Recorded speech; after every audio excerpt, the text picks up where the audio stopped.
26 July 2020, and today I want to quickly give you an update on the conflict in Mozambique. So I've been reading the Star newspaper from yesterday, and they've revealed that Zimbabwe is believed to have sent 30 special forces advisors to Mozambique to assist in the conflict. So if you want to read this full story, you can get it in the Star newspaper from yesterday, 25 July 2020.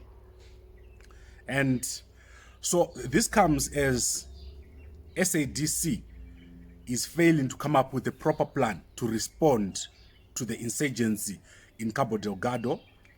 And the guys who are fighting there, who are fighting around there as terrorists, are getting stronger and stronger. The problem with that is that this conflict might end up spreading throughout Southern Africa. And the ISIS guys have the capacity to do it. They have the capacity to launch attacks in any country in Southern Africa. So I want to give you an example. In December, there were 2 drive-by shootings. And these shootings happened in an area called Melville, here in Johannesburg. So they shot dead people. They drove past in a BMW X5 and shot dead 2 people. And I think 5 people were injured. That BMW disappeared.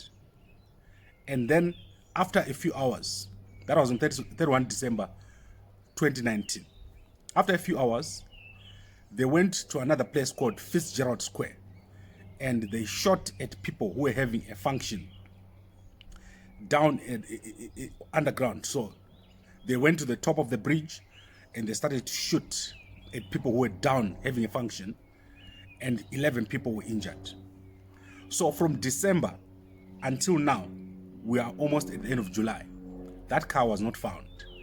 It was only found this week on Friday. And when they looked inside the car, there were ISIS flags.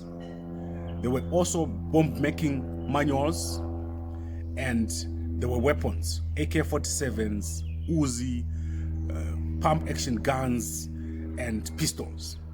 There were 5 guys in that house. They had kidnapped a 72-year-old man from India, and they were keeping him. Obviously, they do this to get money. They kidnap people, they keep them for months, and they demand a ransom. So they are funding themselves using this method. And this is an easy kind of thing to do. If they wanted to do that, any country, they can just find a rich person to kidnap, keep them, get paid, take the money and pay their people who are fighting in Mozambique. So this is a very dangerous situation that SADC is finding themselves in. And the people fighting in Mozambique have sworn allegiance to ISIS, and they've told the South Africans and the Zimbabweans that if they intervene in that conflict, they are going to retaliate by attacking targets inside Mozambique and Zimbabwe. However, Zimbabwe, as has been said in the newspaper, although it's unconfirmed, they've sent those 30 special forces. Colonel Dyke is also fighting in there, and Tanzania has also sent soldiers into that area to help. But the speculation is that eventually the government is just going to decide to protect the investment and leave the terrorists to fight wherever they are. So there will be terrorists, but they will be fighting there. A project like this is very interesting because it's a lucrative project. It's one of the biggest gas finds in the world. The total value of the project is 60 billion. And in terms of investment, banks have a lot of confidence in this project. Last week, I think that was Friday, Total managed to get 14.9 billion loan. They got a loan for 14.9 billion for this project. The total amount of money that they need is 20 billion. If you look at 20 billion and 60 billion, that's a big difference. It means this is a very good project. It can go on for years and years. And so Total is going to want to be in there. They don't want to leave. But also the terrorists are just going to want to be in there. They're going to want some piece of the action. Now, the reason why SADC is failing to have a proper plan of action in Mozambique, according to that Star newspaper article, is because there's a feeling that the Mozambique government has been too heavy-handed on the terrorists. They've not tried to negotiate. They've not tried to find out what they want. They've not tried another method. So my understanding is that Colonel Dex people, they just go in there, they look for these people, they find them, and they drop bombs on them. And SADC says this is not a strategy that you can use to fight people who are everywhere.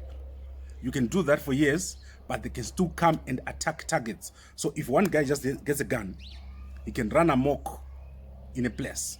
So you can't win a war like that. Instead, you should be finding a way to negotiate with these guys, to find out what they need, to take care of their needs.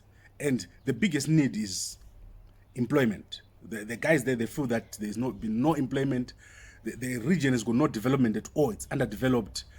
However, the article says the government of Mozambique has responded by building nice roads. But nice roads are not enough. What is needed is a way to give the young guys who are there, young people from the region, something to do. Employment, build factories, give them opportunities, even in those gas fields. Find ways of including the local population. As you know, Mozambique is one of the richest countries in terms of mineral resources, but the management needs to improve. So besides just shooting the guys, there needs to be another side where you're working on a strategy to develop the areas so that these guys find it better to work formally than to fight and get paid informally. There's also the issue of agriculture and fishing. Traditionally, these areas were doing agriculture and fishing.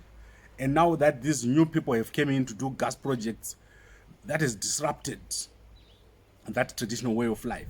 And this is also one of the reasons why people are fighting on the side of the terrorists. There's also the issue of drugs, drug lords and drug running taking place, and their ports being taken over by these new investments. And these guys are fighting back and say, we're doing our drug trading here with no problems, so why are you here? And then finally, there's obviously a lot of people who are displaced. My understanding is that these past few months, 200,000 people have been displaced, and they've fled by boat. And this is also a worry for South Africa, because a lot of people could want to eventually cross over into South Africa. So that is the short summary of what I wanted to say today. Thank you very much for watching. If you want to read the full story, as I said, go to the Star newspaper of Saturday, 25 July 2020. This is news in the public domain. Thank you very much for watching. If you want to get more information, more news from us, please subscribe to Gambakwe Media YouTube channel. Follow us on Facebook. And if you receive this on WhatsApp, send it to as many people as possible. Thank you very much.